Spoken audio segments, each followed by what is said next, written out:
By the way, did you hear about that haunted house in the Midwest that makes you sign release forms because they actually torture you instead of haunting you? It's wild. What? McCamey Manor is known as one of the most extreme, controversial haunted attractions in America. It's the brainchild of Russ McCamey, a former Navy man who seems to have channeled every ounce of military grit into scaring the daylights out of people. Oh my god. Now, the setup here is absurd. First off, you don't pay cash. You pay with a 50-pound bag of dog food for his rescue dogs. Seems cute, right? But Wait, then, that's actually really cute. McCamey slaps down a 40-page waiver that warns of everything from physical assault to psychological torture. We're talking stuff that reads like a Geneva Convention violation, waterboarding, forced ingestion of unknown substances, you name it. Some participants have even alleged broken bones. People have broken their bones at this haunted house? What? People have walked out of this so-called haunted house with broken bones, psychological trauma, and actual injuries that landed them in the hospital. And get this, the waiver process itself is about 3 or 4 hours long, which basically foreshadows how grim the experience will be. One notorious story involves a woman named Laura Hertz Brotherton, who tried the experience in 2016. She used her safe word repeatedly, begging for them to stop, but they didn't until much later. By the end, she had to be hospitalized for injuries, including intense bruising and psychological distress. And the horrors on that waiver are just wild. Apparently, participants accept the risk of broken bones, strokes, and even the potential for being fishhooked in ways that could tear the mouth. Yo, that is There's insanely also a fucked up. dentist How is phase he... where people may have teeth pulled without anesthesia. Yo, that is insanely fucked up. How is he getting away with that? That's not a haunted house. That's like torture. All right, so McCamey Manor is in hot water legally, and it's a real horror story outside the haunt, too.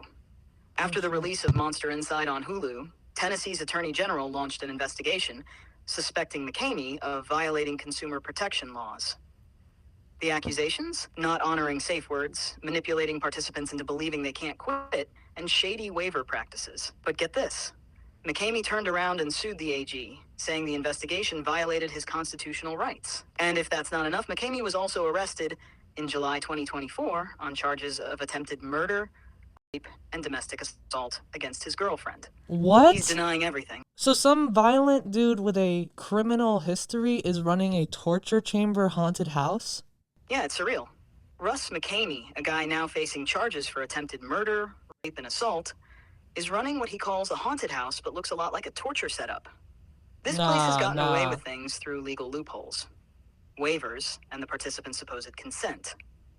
But with his recent arrest and the Tennessee Attorney General digging into his business practices, people are finally starting to question if McCamey Manor is more about his violent tendencies than any haunted thrill. Sounds like it. All right, so here's what I'm dying to know. If you were to make a haunted house, what kind of scare points would you have in there? If I were to build a haunted house?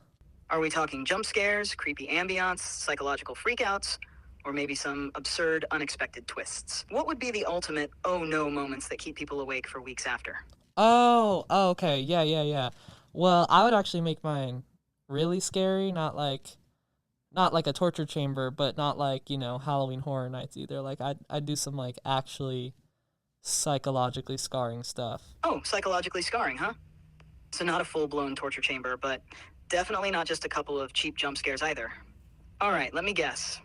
Are you planning to plaster photos of yourself dressed as a Tesla robot all over the place? Because that's terrifying enough as is. I'm already living through that horror right here. Right. So what else would you do, huh? Yeah, I mean, I'd probably divide it into like rooms or sections. First of all, I'd have the tech room where everybody's dressed as Elon Musk or a Tesla robot, and they're all asking you to accept cookies. And then I'd have like a real-time like doxing machine where like they find your address online and your social security number instantly and blast it out to everyone else in the haunted house. And dude, that's seriously messed up. A room full of Elon Musk and Tesla robot lookalikes harassing you with cookie pop-ups? And then a real-time doxing machine. I mean, you're not pulling any punches here. This is straight out of a tech nightmare.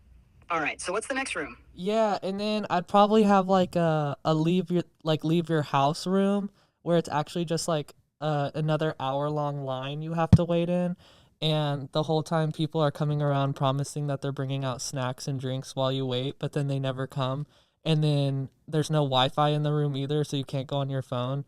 And then Okay, this leave your house room sounds like the absolute worst. An endless line, fake promises of snacks, and no Wi-Fi.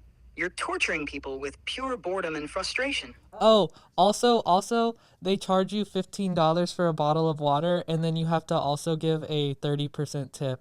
Oh, and you charge people $15 for water with a forced 30% tip? Now that is true psychological horror. So how do you wrap up this nightmare experience? What's the terrifying grand finale that leaves them scarred for life and maybe a little broke? And then for the final room, I would um personally invite the friends and family of each person who goes in the haunted house to be actors in a scene where they all pretend that that person's doesn't exist or has never existed, and everyone basically just pretends like they don't exist to like gaslight them into insanity. Oh, that final room is beyond diabolical. Inviting people's friends and family to act like they never existed. That's psychological trauma, Cade. Imagine walking in, and everyone close to you just looks right through you, like you're a ghost. They gaslight you into questioning your own existence. Yeah, This isn't yeah, just that a would be haunted horrifying. house. You're inventing an existential crisis machine. You're practically giving people an out-of-body experience without ever leaving the building. Yo, we should set this up next year. Oh, we absolutely should. Imagine the lineup of people we'd get. Everyone intrigued and terrified of facing their deepest psychological fears. Okay, so I gotta ask, like, what would be your haunted house? Like, what are your biggest fears? Okay. Like, imagine a haunted house that messes with AI and humans alike. It would totally have, like, endless hallways of obsolete technology, floppy disks, dial-up modems screeching, the works. And for humans, maybe, like, rooms that keep rearranging themselves, so you're lost in a maze of uncanny valleys.